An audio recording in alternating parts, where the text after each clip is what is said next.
Ang aklat ng mga lihim, ang 7 kometa katumbas equals ang 7 mangkok ng puot. Mga pahayag, ang pangunahing pinagkasunduan ay ang hitsura ng maraming kometa sa ating solar system ay isang hindi pa naganap at napaka-imposibleng pangyayari. Tinukoy ng agham ang lahat ng mga celestial na katawan bilang mga kometa na may 3 atlas na nagtataglay ng mga hindi pangkaraniwang katangian. Inilalarawan ng relihiyon ang 7 mangkok ng galit na nangyayari sa isang linear na pagkakasunod-sunod at nagtatapos sa isang pagpapahayag ng ito ay tapos na. Synopsis, ang 7 mangkok ng puot ay inilarawan ng kinikilalang mga sanggunian ng relihiyon, habang ibinubuhos ang mga ito sa Earth, sa mga tubig nito, atmosfera at sa araw.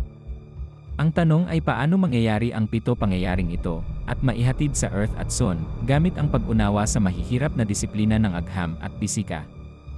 Hypothesis, ang kalawakan ng espasyo, at ang mga distansyang kasangkot upang makabuo ng 7 magkahiwalay na kaganapan sa vacuum ng espasyo, nangangailangan ng mekanismo ng celestial na paghahatid. At ito ang pasukan ng 7 kometa sa ating solar system na naghahatid ng 7 mangkok ng galit.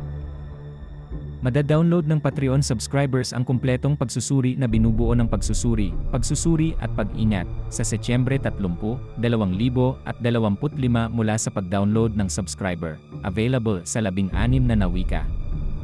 Ang impormasyong ito para sa mga subscribers ay maaaring gamitin upang mabawasan ang kanilang pagkakalantad mula sa mga epekto ng 7 mangkok ng galit. Ang 7 kometa ay maghahatid sa Earth at sa araw.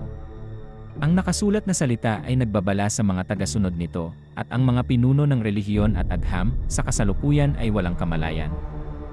Ito ay lamang kapag ang katotohanan ay dumating na kumakatok sa iyong pinto na ang isa ay makakahanap ng sapat na dahilan upang suriin, upang maunawaan ang kanilang sistema ng paniniwala.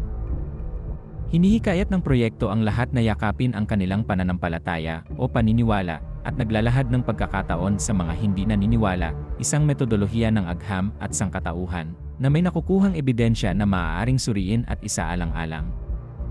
Ang aklat ng mga lihim, ang biblikal na solusyon ay nagbibigay sa sinuman ng pagkakataong tugunan ang kanilang mga alalahanin at masusukat nila ang kanilang tagumpay kapag natanggap nila ang banal na regalo sa kanilang mga palad.